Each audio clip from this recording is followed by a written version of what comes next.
इन 17 सिद्धांत के पदों का आश्रय लेकर हमने यहां भाव पक्ष और सिद्धांत पक्ष दोनों का ही चिंतन किया। पर इन समग्र पदों की चर्चा के चिंतन के सार स्वरूप अगर कोई हमें एक भाव, एक विचार, एक चिंतन यदि प्राप्त होता है तो वो यही है कि जो लो जीवे तो लो हरि भजरे मन और बात सब बात। देखिए, हम संसार में आए हैं और संबंध बनाना ये हमारी विवशता है। उसका कारण है क्योंकि हम अपूर्ण हैं और जब तक पूर्णता की उपलब्धि नहीं होती तब तक अपूर्णता स्थिर नहीं रहने देती। आपने कभी विचार किया कि नहीं किया,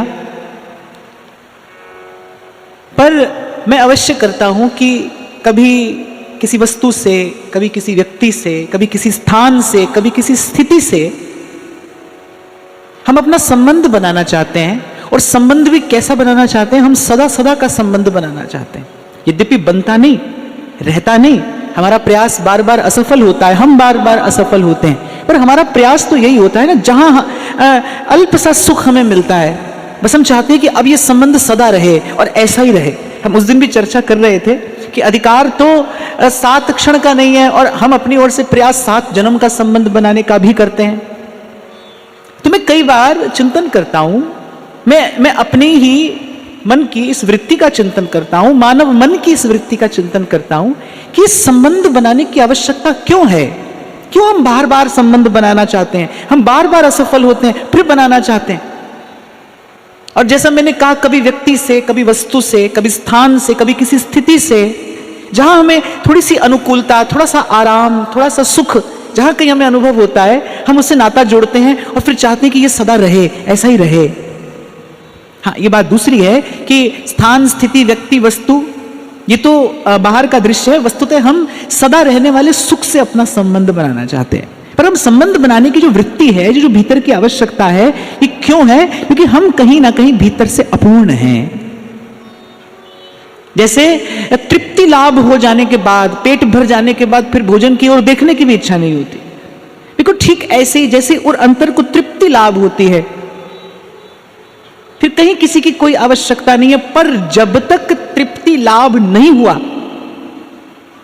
भूखा व्यक्ति कितनी भी बात कह ले, पर भीतर से उसे भोजन तो चाहिए, भीतर से भोजन की आवश्यकता तो है। ऐसे ही जब तक भीतर से तृप्ति लाभ नहीं हुआ, जब तक आत्मा अपने गंतव्य तक नहीं पहुंची, अपने विश्राम तक नहीं पहुंची, तब तक ये यात्रा चलती रहेगी। तब तक आप और मैं यहां पर आते रहेंगे और जाते रहेंगे। तो ये संबंध बनाने की जो हमारी वृत्ति है, ये क्यों है? क्योंकि हम भीतर से अपूर्ण हैं, हम अधूरे हैं। हम कुछ दिन पहले चर्चा कर रहे थे, आप स्त्री होकर संसार को देखो तो आपको पुरुष की ओर आकर्षण है, आप पुरुष होकर देखो तो आपको स्त्री की ओर आकर्षण है। एक स्त्री जो है वो पुरुष के बिना अपूर्ण है, पुरुष जो है वो स्त्री के बिना अपूर्ण है। और रचना करने वाले ने ऐसी रचना रची है। ऐसे जीवात्मा को उस पूर्णता की अनुभूति, उसकी उपलब्धि होती है जब महात्मा की कृपा से उसका परमात्मा से मिलन होता है। तो सार की बात कहते हैं कि भाई, जो लो जीवे तो लो हरि भजरे मन और बात सब बाद। और सब व्यर्थ है और सब बेकार है। और व्यर्थ और बेकार क्यों कह रहे हैं? कल एक छोटा सा प्रसंग मैंने आपको सुनाया। एक सेठ साहूकार जब श्री गुरु नानक देव जी के पास गया और दिखा रहा है अपनी ऊंची अट्टालिका और अपनी अपार संपत्ति, तो महाराज ने कहा थोड़ा सा काम हमारा भी हो जाए। बोले सुई बस लेते आना, हम दूसरे घर ले लेंगे, हम रब के घर ले लेंगे। बोले महाराज ये तो संभव नहीं है। फिर इतना परिश्रम किसके लिए भाई? आपने कभी विचार किया, आपके पास 100 कमरे का घर हो, आप तो एक साथ 2 में भी नहीं रह सकते। आप एक साथ 2 में भी नहीं रह सकते। और अभ्यास ऐसा होता है कि व्यक्ति को तो अपने ही पलंग पे नींद आती है, अपने ही घर के किसी दूसरे कोने में कभी कभी नींद नहीं आती। अपने ही घर के किसी कोने में आप जाके पड़ जाओ तो आपको वैसा आराम नहीं मिलता, आपको वैसी नींद नहीं आएगी। अपने घर में भी एक कोना होता है, पूरा घर भी नहीं। आप विचार करना और कभी अनुभव करना, पूरा घर भी नहीं, घर में भी एक कोना होता है जो आपका है, एक कोना। आपके घर भंडार भरा पड़ा हो, पर आप तो अपनी भूख का अतिक्रमण कर ही नहीं सकते। भूख से बाहर जाते आप रोगी हो जाओगे। भूख से जैसे पैर रखोगे आप रोगी हो जाओगे। तो एक विचार तो जरूर करना चाहिए भाई। हाँ, ये मैं अवश्य कहूंगा, इस विचार के लिए बुद्धि की नहीं, इस विचार के लिए विवेक की आवश्यकता है। बुद्धि तो 1 से 10 करना सिखाती है, बुद्धि आपको 1 से 10 करना सिखाएगी। बुद्धि के पास ये युक्ति होगी कि आप 1 से 100 कैसे कर लें, पर उस 100 का सदुपयोग करने का विवेक तो आपको सत्संग से ही मिलेगा। तो विचार करना चाहिए कि ये सब परिश्रम किसके लिए है। और बार बार संत कहते हैं, और कहते क्या है, चेताते हैं आपको, मुझे जगाते हैं, भाई जिस धन को, जिस संसार को अर्जित करने के लिए आप पाप करते हो, अनीति करते हो, छल कपट करते हो, वो धन यही रहता है और पाप की गठरिया आपके सिर पर आपके साथ जाती है और जन्म जन्म ढोते हो आप उस पाप का बोझ। विचार तो अवश्य करना चाहिए। तो कह तो मैं आपको ये रहा था कि ये इतना पसारा करते हैं किस लिए। अगर आप प्रभु की ओर देखो, आप प्रभु के होकर रहो, तो आप निश्चिंत संसार में रह सकते हो। और मुझे लगता है निश्चिंत इस संसार में रहना ये बड़ी उपलब्धि है। मैं उस दिन भी आपको सुना रहा था ना कि यहां कोई ऐलान कर दे कि हम मजे में हैं, यहां कोई ऐलान कर दे कि हम मजे में हैं, तो या तो वो फकीर है और या नशे में है। फकीर रह सकता है निश्चिंत, तेरा तुझको सौंपते और क्या लागे है मोर। जो भी गुण आपके पास में है, जो भी साधन आपके पास में है, उसको निवेदन करते जाइए। ये पाप की, ये कर्म की, ये गठरी और भारी मत कीजिए, इसे और गाढ़ा मत कीजिए। कबीर कहते हैं ना, प्रेम नगर का अंत न पाया, जूं आया त्यों जाएगा। सुन मेरे साजन, सुन मेरे मीता, या जीवन में क्या क्या कीता, सिर कर्मों का बोझा लीता, आगे कौन उठावेगा। प्रेम नगर का अंत न पाया, जूं आया त्यों जावेगा। कुछ दिन पहले भी मैंने आपको कहा था, तन के लिए ठौर बनाने के लिए, आप कहते हो सर ढकने के लिए छत चाहिए, सर ढकने के लिए छत तो हो, तन के लिए ठौर बनाने के लिए मनुष्य कितना परिश्रम करता है, कितना परिश्रम करता है। पर भाई ठौर तो मन के लिए चाहिए, विश्राम तो मन को चाहिए, क्योंकि तन के लिए किया हुआ परिश्रम, उसकी परिणति अंत में परिश्रम में ही है। तन के लिए आपने जितना परिश्रम किया, परिश्रम की परिणति परिश्रम में ही है, उसमें सुख नहीं है, सुविधा से सुख नहीं है। विश्राम तो मन के लिए चाहिए, ठौर तो मन के लिए चाहिए।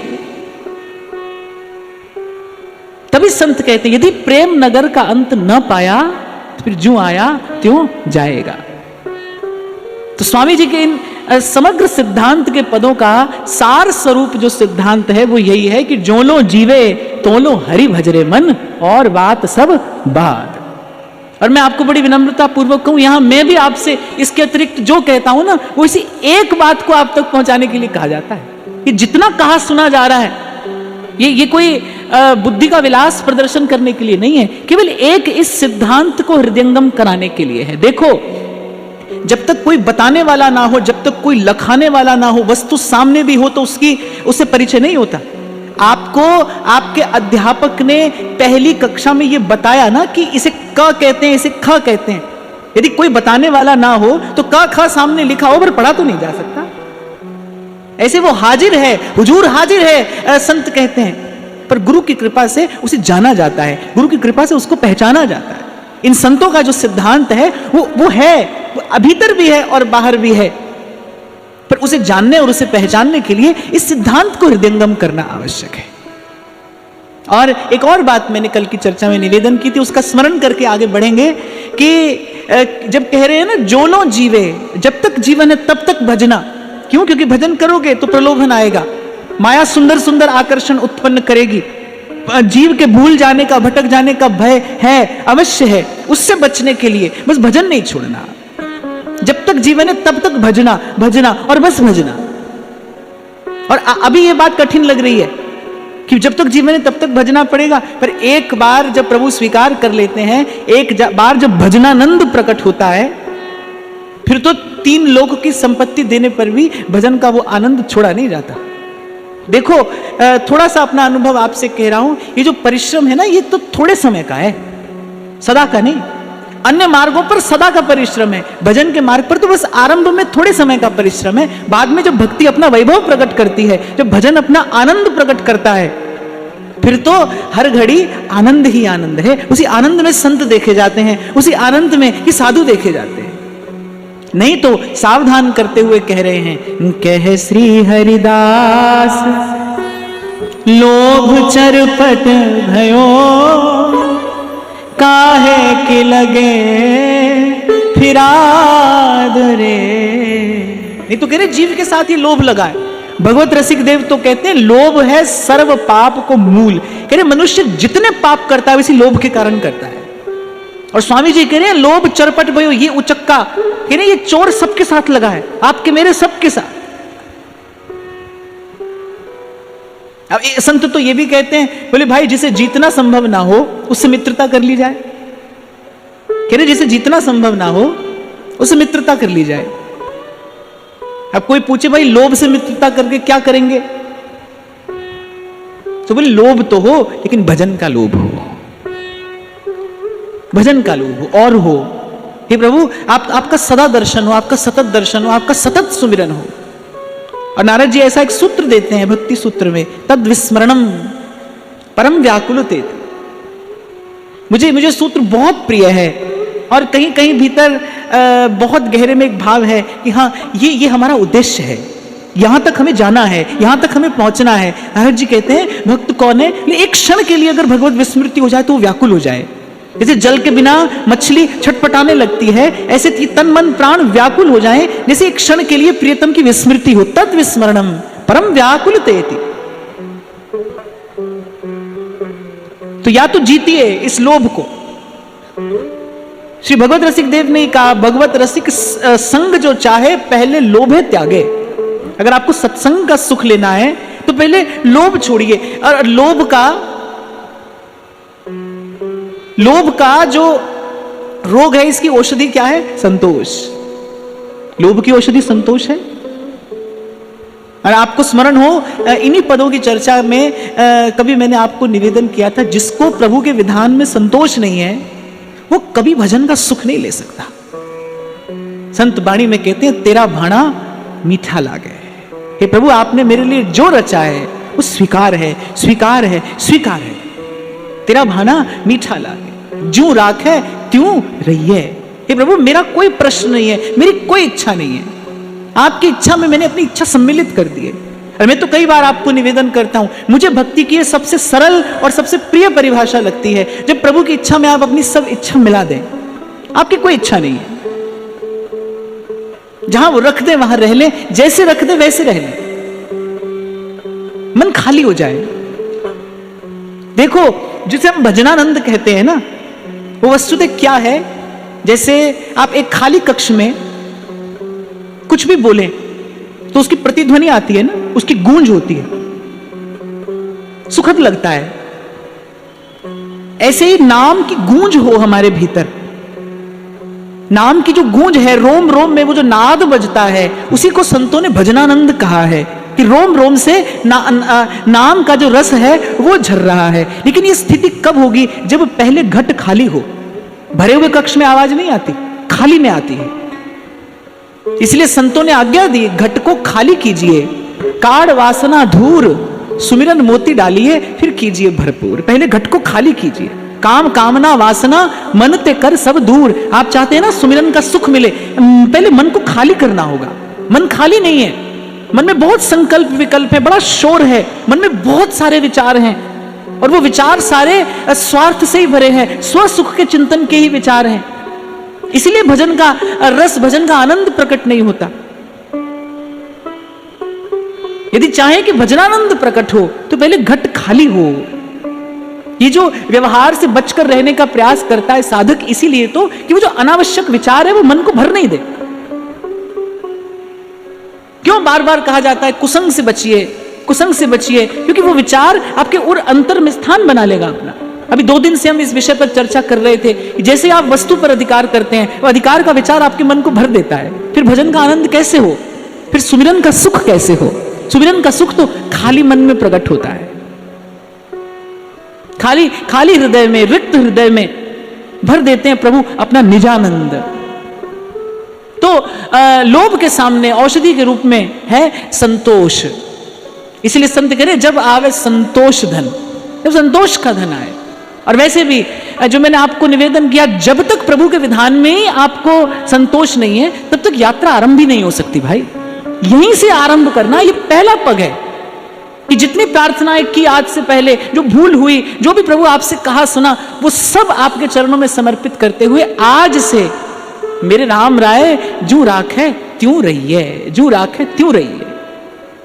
मैं अब कल बता रहा था ना आपको, मेरे पास में दीक्षा निवेदन पत्र आया और पता नहीं किसने मेरे पास में लिखकर भेजा, बोले आपने भागवत पढ़ने के लिए कहा, अभी तो हमने पढ़ी नहीं और भागवत पढ़कर ही आप दीक्षा दो तो आपकी क्या महिमा है। तो मैं विचार कर रहा था, देखो जिसे आप गुरु बनाने जा रहे हो उसकी पहली बात मानने में इतनी जद्दोजहद आपको करनी पड़ रही है, आप जिसकी पहली बात आप जो कि त्यों नहीं मान पा रहे हैं, तो भजन का मार्ग आपके लिए नहीं है भाई, भजन का मार्ग आपके लिए नहीं है। अरे प्रथम हृदय श्रद्धा जो करे, और श्रद्धा अर्थात जब सब प्रश्नों का अंत हो जाए कि आप जो कह रहे हैं वही सत्य है।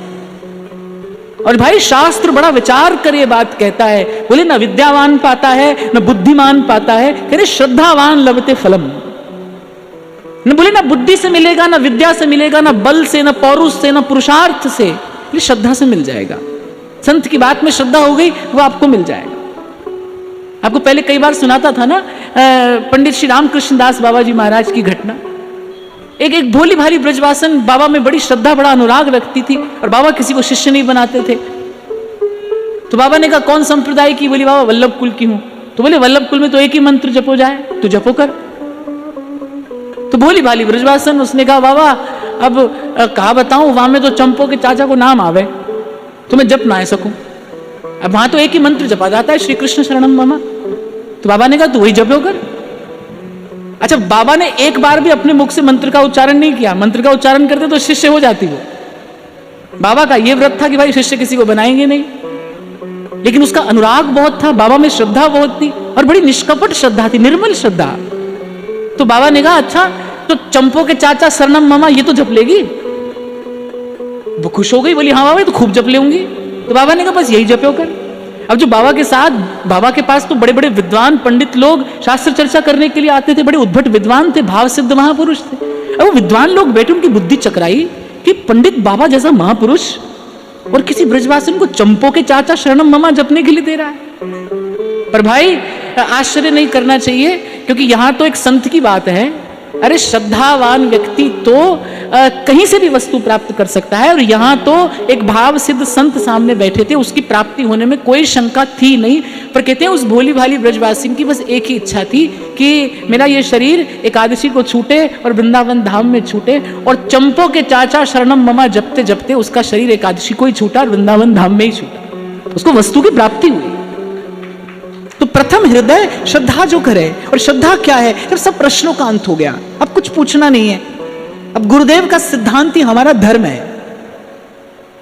आपको स्मरण हो तो मैंने आपको कहा था, जो साधक है, जो इस मार्ग का उपासक है, उसके लिए कोई और कृत कर्तव्य नहीं है। शास्त्र पुराण में जो कहा गया वो उसके लिए नहीं है, उसके लिए केवल उसके गुरु का वचन, उसके गुरु का सिद्धांत ही पालन करने योग्य धर्म है। जब हमारे सेवक जी हमें आज्ञा देते हैं ना कि हरिवंश नाम बिसरे न छिन, श्री हरिवंश सहाय भल, जब हमारे सेवक जी आज्ञा देते हैं मन क्रम वचन कहो नित टेरे, श्री हरिवंश प्राण धन मेरे, जब हमारे सेवक जी आज्ञा देते हैं मन क्रम वचन त्रिशुद्ध सकल मत हम श्री हित हरिवंश उपासी, जब हमारे सेवक जी आज्ञा देते हैं श्री हरिवंश तजो भजो और रही तो मोहि श्री हरिवंश दुहाई, तो हमारे लिए केवल इस नाम का आश्रय हमारा परम धर्म है। इसके अतिरिक्त हम जो करते हैं मनमानी चाल है, करते रहिए और देखिए कहां पहुंचा जाता है।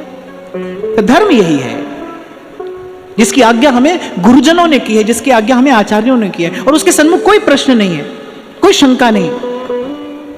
जहां सब शंकाओं की निवृत्ति हो जाए, उसी भाव धरातल का नाम श्रद्धा है, तो कोई शंका ना रहे।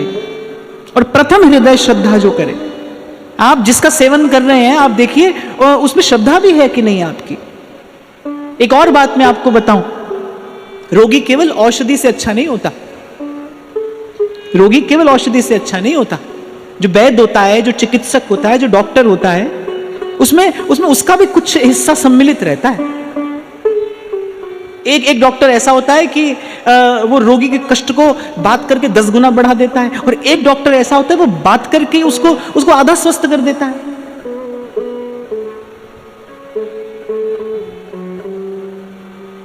तो इस भाव में बड़ा बल है।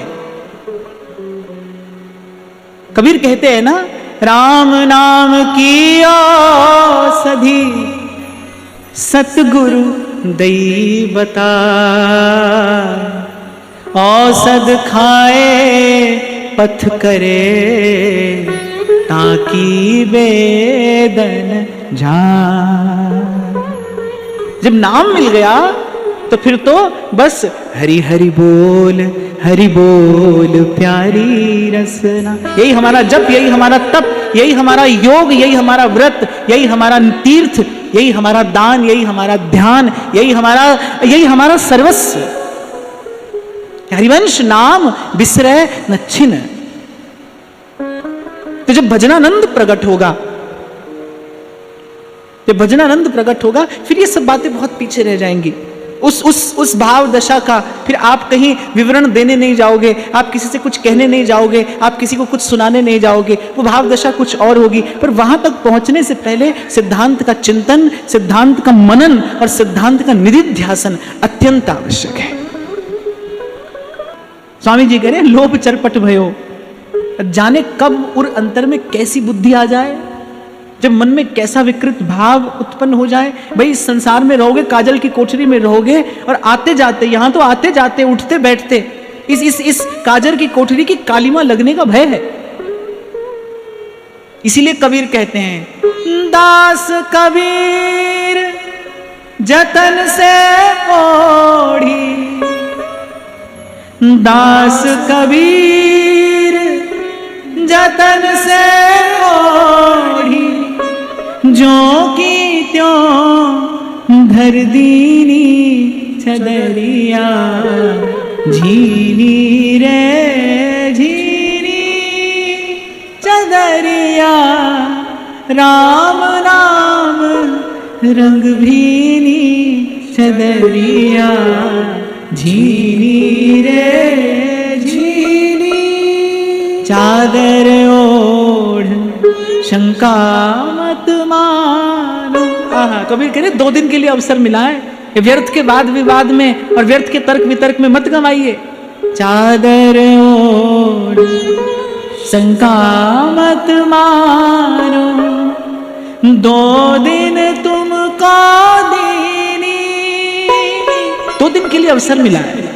और कल हमने इसी भाव पर चर्चा की कि 4 दिन के जीवन में 2 दिन तो सोने में बीत जाते हैं।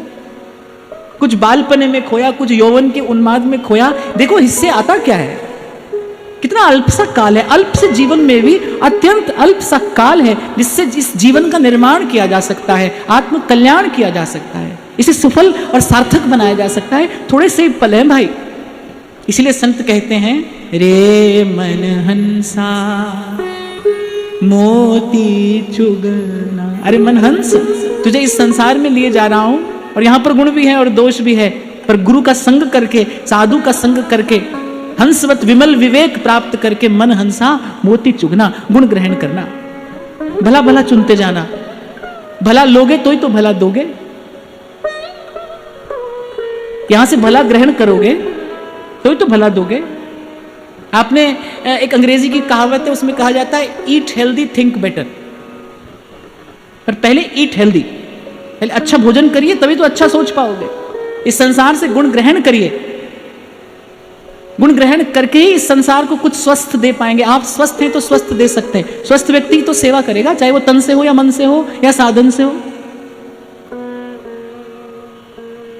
तो भला भला चुनते जाना, चादर ओढ़ शंका मत मानो, 2 दिन तुमको दीनी। गुरुजनों के संग रहना, संतों के आसपास बने रहना, उनके चरणों की छाया में रहना, वो गुण ग्रहण करना सिखा देंगे। साधु क्या सिखाता है? साधु गुण ग्रहण करना सिखाता है। कई बार हम चर्चा करते हैं, भाई संसार थोड़ी बदल जाता है, संसार तो ऐसा ही रहता है, आगे भी ऐसा ही रहेगा। गुण ग्रहण करना आ जाता है, हमें काम की वस्तु चुननी आ जाती है। साधु ऐसा चाहिए जैसा सूप सुभा, सार सार को गह रहे, थोथा देत उड़ा। आप देखो, जब गुण ग्रहण करना आ जाए तब न किसी से द्वेष है, न किसी के प्रति अहित का भाव है, न मन में कोई क्लेश है। द्वेष ही तो मन में सब क्लेश लाता है। राग और द्वेष के कारण ही तो सब क्लेश है। जब आपको गुण ग्रहण करना आता है, जब आप दोष छोड़ते चलते हैं और गुण ग्रहण करते चलते हैं, तब आप देखते हैं कि जीवन में अब कोई नकारात्मकता नहीं है। बड़ा सकारात्मक हो गया है जीवन, स्वस्थ हो गया है जीवन, निर्मल हो गया है जीवन, पवित्र हो गया है जीवन। केवल गुण ग्रहण करना आता है साधु को। अब वस्तु की ओर देखो, आप पदार्थ की ओर देखो, तो फिर तो गुण दोष आपको दिखाई पड़ेगा। दृष्टि प्रभु पर हो, जो है वो प्रभु का है। एक सिद्धांत दृढ़ करके अपने पास रख लिया जाए, भाई जो है वो प्रभु का है। देखो 2 मार्ग हैं, या तो सबका निषेध करते हुए और जो शेष रह जाता है उसको ग्रहण करिए, नहीं तो सबको स्वीकार करिए। पर मुझे लगता है ये जो सबको स्वीकार करने का मार्ग है ना, ये बड़ा सरस है। आपका हृदय सरस रहता है। ऐसी उपलब्धि किस काम की जो आपको भीतर से रूखा सूखा बना दे? सबको अपना मानते हुए, सबको अपने प्रभु का मानते हुए, सब जीवन सो प्रीत और रीत निवाहत आपनी। नहीं तो आज के पद में स्वामी जी कहते हैं, प्रेम समुद्र रूप रस गहरे, कैसे लागे घाट। प्रेम समुद्र रूप रस गहरे, कैसे लागे घाट। कहने साधारण मार्ग भी बड़ा कठिन है, और फिर प्रेम का मार्ग तो चढ़ के मैन तुरंग पे और निकसे पावक माई। प्रेम पंथ ऐसो कठिन सब कोई निभत नाई। प्रेमी को तो पल पल स्व सुख की आहुति इस प्रेम की अग्नि में देनी होती है, पल पल। श्याम सुंदर कहकर गए हैं कि मेरी राह देखना। अब गोपी के लिए वही धर्म है, उसके लिए वही जीवन है, वही जीवन है। मैं तो खैर बहुत अधिक इस भाव का चिंतन नहीं करता, मेरे में तो सामर्थ्य नहीं है, पर कभी कभी विचार मन में आता है कि जिन्होंने श्री कृष्ण को इन नेत्रों से देखा, जिन्होंने श्री कृष्ण का आलिंगन किया, जिन्होंने श्री कृष्ण का अधरामृत पाया, जिन्होंने श्री कृष्ण को लाड़ लड़ाया, और जिन्हें प्रभु ने लाड़ लड़ाया, जिन्हें प्रभु ने प्रेम दान किया, रस दान किया, उन गोपांगनाओं के लिए कैसा हो गया होगा जीवन जब श्री कृष्ण चले गए होंगे। कैसा हो गया होगा जीवन, और कैसा धीरज उन गोपांगनाओं के हृदय में, कैसा समर्पण श्री कृष्ण के चरणों में। ये प्रेम की कैसी परीक्षा में डाला प्रभु ने गोपियों को, किस किस प्रेमाग्नि में तपने के लिए डाला प्रभु ने गोपांगनाओं को, कि कहकर गए प्रतीक्षा करना। जैसे एक आपको निश्चय हो जाए, भाई अमुक वस्तु हमको मिलेगी, तो ठीक है, उसकी आशा होती है। फिर मुझे लगता है कि ये निश्चय हो जाए ना कि नहीं मिलेगी, तो थोड़े से समय में आप अपने आप को समझा बुझाकर और 2 पग आगे बढ़ जाते हैं कि भाई ये वस्तु हमें नहीं मिलेगी। कभी कभी ऐसी परिस्थिति देखी जाती है कि अपना कोई स्वजन खो जाता है, उसकी कोई खबर नहीं है, खबर नहीं कि वो आएगा कि नहीं आएगा। तो इतना दुख और इतनी पीड़ा हृदय झेल लेता है कि हृदय कहने लगता है, इससे तो कोई ये खबर मिल दे दे कि भाई अब वो नहीं आएगा, कम से कम हम एक और तो हो जाए, हम एक टिकाने तो लगे। पर ये जो है ना, किसी की प्रतीक्षा, खबर नहीं वो आएगा कि नहीं आएगा, ये बड़ा कठिन है। ये जीवन को पल पल कठिन बनाने वाला है। और ऐसी परीक्षा में भगवान ने डाला। भगवान कहकर चले जाते कि अब लौट कर आना नहीं होगा, पर ऐसा कहकर नहीं गए, बोले मैं आऊंगा, परसों लौट आऊंगा, मेरी राह देखना, प्रतीक्षा करना। गोपांगनाओं को प्रतीक्षा देकर गए भगवान, और वो प्रतीक्षा ही उनकी प्रेम की परीक्षा हुई, पर दी उन्होंने। तो मैं कई बार विचार करता हूं कैसा जीवन गोपांगनाओं का रहा होगा, कैसा जीवन, पर उस परीक्षा को उत्तीर्ण करती हैं गोपियां। तो प्रेमी को तो पल पल अपने सुख की आहुति देनी है उस प्रेम अग्नि में, पल पल, प्रत्येक पल। ज्ञान के मार्ग पर कोई क्या कष्ट सहता है, तपस्वी क्या तपता है, जिस विरह के ताप को एक प्रेमी हृदय सहता है, जिसे कोई शब्दों में अभिव्यक्त नहीं कर सकता। मीरा कहती है ना, जिस तन लागे सो तन जाने, और न जाने पीर पर आए। बाईसा गाती हैं, मेरी मैं तो दर्द दीवानी, मेरो दर्द न जाने को। घायल की गति घायल जाने, और के जन घायल हुए, और मीरा की प्रभु पीर मिटे जब वैद सांवलिया हो। रसखान कहते हैं बिरहा की जो आंच लगी तन में, हो जाए परी जमुना जल में, जमुना जल सबरो सूख गयो, हो जाए परी धरती तल में, तहां रेत फटी पाताल गई, तहां शेष जरो धरती तल में। आह बिरहा की तब आंच मिटे जब आए कि शाम लगे गल में, जब आए कि शाम लगे गल में। ऐसे बिरह के ताप से उत्तप्त गोपांगनाएं, रोम रोम तप रहा है, पर कहते गोपियों ने प्राण नहीं त्यागे, देह नहीं छोड़ा। क्यों? क्योंकि प्रीतम कहकर गए हैं प्रतीक्षा करना। जीवन भर गाती रही, प्राण पिंजरे में कैद और मन सांवरिया के पास। तो श्री स्वामी जी कह रहे प्रेम समुद्र रूप रस गहरे कैसे लागे घाट। 2 दिन पहले भी मैंने आपको निवेदन किया था, रस देश में प्रवेश करने से पहले इस सिद्धांत को दृढ़ करके धारण करना बहुत आवश्यक है। सिद्धांत दृढ़ हो, आपकी भक्ति भाव की भूमिका बड़ी दृढ़ हो, तभी ये प्रेम का महल उस पर खड़ा हो पाएगा। प्रेम की बात करने से, प्रेम की बात करने से प्रेम का स्पर्श नहीं होता। अगली पंक्ति में यही कह रहे हैं, बेकारों दे जान कहावत, जान पन्यों की कहाँ परी बाट। बेकारों दे जान कहावत, जान पन्यों की कहाँ परी बाट। फिर बेकार हो जो जान कहावत, जान पन्यों की कहाँ परी बाट। अर्थात कह रहे कि व्यर्थ में कोरा दम्भ भरा, हम जान गए प्रेम को, प्रेम क्या है, और स्वयं को प्रेमी कहलाने लगे। तो कह रहे जान पने की कहाँ परी बाट। बोले ऐसे कैसे मार्ग मिले? प्रेम की बात करने से और सुनने से प्रेम नहीं होता। अनिर्वचनीय प्रेम स्वरूपम। वैसे तो प्रेम की बात होती नहीं। प्रेम की बात क्या होती है? हमारे ध्रुवदास जी कह रहे स्नेह में गोष्ठी कहां। अब प्रेम ही है तो फिर बात क्या है? फिर कैसी बात? अगर प्रेम ही है तो फिर कैसी बात? प्रेम भी है और आपको चाहिए भी, भले वो आपको प्रेमास्पद ही क्यों ना चाहिए हो, अर्थात फिर प्रेम नहीं है। फिर प्रेम नहीं है। प्रेम भी है, कभी कभी आप क्लेम करते हैं ना प्रेम है, हमें आपसे प्रेम करते हैं, प्रेम भी करते हैं और आपको कुछ चाहिए भी। जैसे एक व्यक्ति बड़ा अशांत, बड़ा व्याकुल, एक महात्मा की दृष्टि पड़ी, बोले बेटा क्यों व्याकुल हो? अरे महाराज शांति चाहिए। बोले तुम्हारे इन दो शब्दों में कितना विरोधाभास है। एक और कहते हो शांति और दूसरी ओर कहते हो चाहिए। जब तक कुछ चाहिए तब तक शांति कहां है? जब तक तुम्हें कुछ चाहिए तब तक शांति कहां है? जब तक आप चाहते हैं तब तक प्रेम कैसा? तभी ध्रुवदास जी ने कहा भाई स्नेह में गोष्ठी कहां? और फिर प्रेम के देश में आइए। प्रेम के देश में आकर देखिए, यद्यपि सकल लोक चूड़ामणि तो दीन अपन को माने, प्रीत की रीत रंगीलो ही जाने। तो रस में प्रवेश कराने से पूर्व और इन सिद्धांत के पदों में ये अंतिम बात श्री स्वामी जी इसलिए कह रहे हैं कि सब करके आने के बाद जब साधक भजन करने लगता है फिर क्या होता है? फिर अंत में जो सबसे बड़ी बाधा रह जाती है वो होता है भजन का दंभ।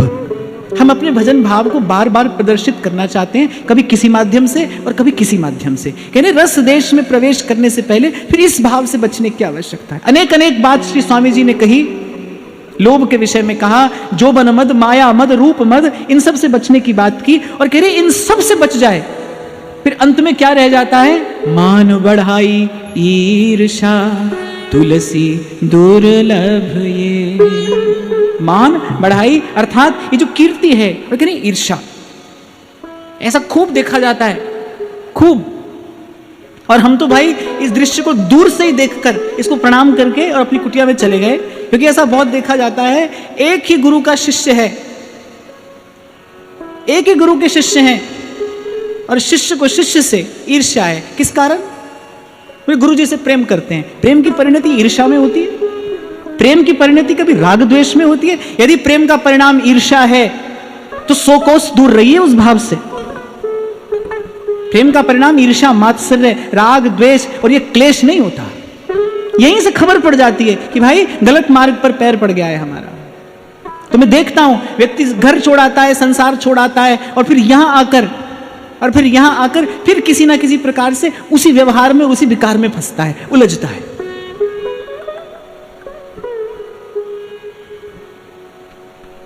तो कह रहे बेकार है जान कहावत, जान पन्यों की कहा परिवार। और वैसे भी कभी कभी ये देखा जाता है कि जो हम में है नहीं उसे हम दिखाने का, बताने का, प्रकट करने का प्रयास करते हैं।